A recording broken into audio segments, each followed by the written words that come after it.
ദാവീദിന്റെ ഒരു സങ്കീർത്തനം. സങ്കീർത്തനം 37. ദുഷ്പ്രവൃത്തിക്കാരുടെ നിമിത്തം നീ മുഷിയരുത്, നീതികേട് ചെയ്യുന്നവരോട് അസൂയപ്പെടുകയുമരുത്. അവർ പുല്ലുപോലെ വേഗത്തിൽ ഉണങ്ങി പച്ചച്ചെടി പോലെ വാടിപ്പോകുന്നു. യഹോവയിൽ ആശ്രയിച്ച് നന്മ ചെയ്യുക, ദേശത്തു പാർത്ത് വിശ്വസ്തത ആചരിക്കുക, യഹോവയിൽ തന്നെ രസിച്ചുകൊള്ളുക. അവൻ നിന്റെ ഹൃദയത്തിലെ ആഗ്രഹങ്ങളെ നിനക്ക് തരും. നിന്റെ വഴി യഹോവയെ ഭരമേൽപ്പിക്കുക, അവനിൽ തന്നെ ആശ്രയിക്കുക, അവൻ അത് നിർവഹിക്കും. അവൻ നിന്റെ നീതിയെ പ്രഭാതം പോലെയും നിന്റെ ന്യായത്തെ മധ്യാഹ്നം പോലെയും പ്രകാശിപ്പിക്കും. യഹോവയുടെ മുമ്പാകെ മിണ്ടാതെ ഇരുന്ന് അവനായി പ്രത്യാശിക്കുക. കാര്യസാധ്യം പ്രാപിക്കുന്നവനെയും ദുരുപായം പ്രവർത്തിക്കുന്നവനെയും കുറിച്ച് നീ മുഷിയരുത്. കോപം കളഞ്ഞ് ക്രോധം ഉപേക്ഷിക്കുക. മുഷിഞ്ഞു പോകരുത്, അത് ദോഷത്തിന് ഹേതുവാകേയുള്ളൂ. ദുഷ്പ്രവർത്തിക്കാർ ഛേദിക്കപ്പെടും, യഹോവയെ പ്രത്യാശിക്കുന്നവരോ ഭൂമിയെ കൈവശമാക്കും.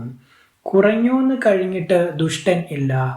നീ അവന്റെ ഇടം സൂക്ഷിച്ചു നോക്കും, അവനെ കാണുകയില്ല.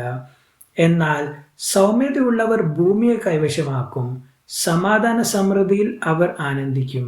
ദുഷ്ടൻ നീതിമാന് ദോഷം നിരൂപിക്കുന്നു, അവന്റെ നേരെ അവൻ പല്ല് കടിക്കുന്നു. കർത്താവ് അവനെ നോക്കി ചിരിക്കും, അവന്റെ ദിവസം വരുന്നു എന്ന് അവൻ കാണുന്നു. എളിയവനെയും ദരിദ്രനെയും വീഴിപ്പാനും സന്മാർഗികളെ കൊല്ലുവാനും ദുഷ്ടന്മാർ വാളൂരി വില്ലു കുലച്ചിരിക്കുന്നു. അവരുടെ വാൾ അവന്റെ ഹൃദയത്തിൽ തന്നെ കടക്കും, അവരുടെ വില്ലുകൾ ഒടിഞ്ഞു പോകും. അനേക ദുഷ്ടന്മാർക്കുള്ള സമൃദ്ധിയേക്കാൾ നീതിമാനുള്ള അല്പം ഏറ്റവും നല്ലത്. ദുഷ്ടന്മാരുടെ ഭുജങ്ങൾ ഒടിഞ്ഞു പോകും, എന്നാൽ നീതിമാന്മാരെ യഹോവ താങ്ങും. യഹോവ നിഷ്കളങ്കന്മാരുടെ നാളുകളെ അറിയുന്നു, അവരുടെ അവകാശം ശാശ്വതമായിരിക്കും. ദുഷ്കാലത്ത് അവർ ലജ്ജിച്ചു പോകുകയില്ല, ക്ഷാമകാലത്ത് അവർ തൃപ്തരായിരിക്കും. എന്നാൽ ദുഷ്ടന്മാർ നശിച്ചു പോകും. യഹോവയുടെ ശത്രുക്കൾ പുൽപ്പുറത്തിന്റെ ഭംഗി പോലെയുള്ളൂ, അവർ ക്ഷയിച്ചു പോകും, പുക പോലെ ക്ഷയിച്ചു പോകും. ദുഷ്ടൻ വായ്പ വാങ്ങുന്നു, തിരികെ കൊടുക്കുന്നില്ല. നീതിമാനോ കൃപാലുവായി ദാനം ചെയ്യുന്നു. അവനാൽ അനുഗ്രഹിക്കപ്പെട്ടവർ ഭൂമിയെ കൈവശമാക്കും, അവനാൽ ശപിക്കപ്പെട്ടവരോ ഛേദിക്കപ്പെടും. ഒരു മനുഷ്യന്റെ വഴിയിൽ പ്രസാദം തോന്നിയാൽ യഹോവ അവന്റെ ഗമനം സ്ഥിരമാക്കുന്നു. അവൻ വീണാലും നിലംപരിചാകയില്ല, യഹോവ അവനെ കൈപിടിച്ച് താങ്ങുന്നു. ഞാൻ ബാലനായിരുന്നു, വൃദ്ധനായി തീർന്നു. നീതിമാൻ തുണയില്ലാതിരിക്കുന്നതും അവന്റെ സന്തതി ആഹാരം ഇരിക്കുന്നതും ഞാൻ കണ്ടിട്ടില്ല. അവൻ നിത്യം കൃപാലുവായി വായ്പ കൊടുക്കുന്നു, അവന്റെ സന്തതി അനുഗ്രഹിക്കപ്പെടുന്നു. ദോഷം വിട്ടൊഴിഞ്ഞ് ഗുണം ചെയ്യുക, എന്നാൽ നീ സദാകാലം സുഖമായി വസിക്കും. യഹോവ ന്യായപ്രിയനാകുന്നു, തൻ്റെ വിശുദ്ധന്മാരെ ഉപേക്ഷിക്കുന്നതുമില്ല. അവർ എന്നേക്കും പരിപാലിക്കപ്പെടുന്നു, ദുഷ്ടന്മാരുടെ സന്തതിയോ ഛേദിക്കപ്പെടും. നീതിമാന്മാർ ഭൂമിയെ അവകാശമാക്കി എന്നേക്കും അതിൽ വസിക്കും.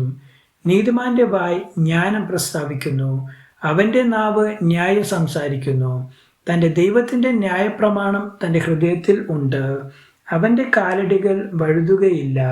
ദുഷ്ടൻ നീതിമാനായി പതിയിരിക്കുന്നു, അവനെ കൊല്ലുവാൻ നോക്കുന്നു. യഹോവ അവനെ അവന്റെ കയ്യിൽ വിട്ടുകൊടുക്കയില്ല, ന്യായവിസ്താരത്തിൽ അവനെ കുറ്റം വിധിക്കയുമില്ല. യഹോവയ്ക്കായി പ്രത്യാശിച്ച് അവന്റെ വഴി പ്രമാണിച്ച് നടക്കുക, എന്നാൽ ഭൂമിയെ കൈവശമാക്കുവാൻ അവൻ നിന്നെ ഉയർത്തും. ദുഷ്ടന്മാർ ഛേദിക്കപ്പെടുന്നത് നീ കാണും. ദുഷ്ടൻ പ്രബലനായിരിക്കുന്നതും സ്വാദേശികമായ പച്ചവൃക്ഷം പോലെ തഴയ്ക്കുന്നത് ഞാൻ കണ്ടിട്ടുണ്ട്. ഞാൻ പിന്നെ അതിൽ പോയപ്പോൾ അവൻ ഇല്ല, ഞാൻ അന്വേഷിച്ചു, അവനെ കണ്ടതുമില്ല.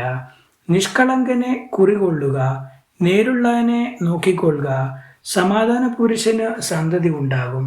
എന്നാൽ അതിക്രമക്കാർ ഒരുപോലെ മുടിഞ്ഞു പോകും, ദുഷ്ടന്മാരുടെ സന്താനം ഛേദിക്കപ്പെടും. നീതിമാന്മാരുടെ രക്ഷ യഹോവയിൽ നിന്ന് വരുന്നു, കഷ്ടകാലത്ത് അവൻ അവരുടെ ദുർഗം ആകുന്നു. യഹോവ അവരെ സഹായിച്ച് വിടുവിക്കുന്നു. അവർ അവനിൽ ആശ്രയിക്കൊണ്ട് അവൻ അവരെ ദുഷ്ടന്മാരുടെ കയ്യിൽ നിന്ന് വിടുവിച്ച് രക്ഷിക്കുന്നു.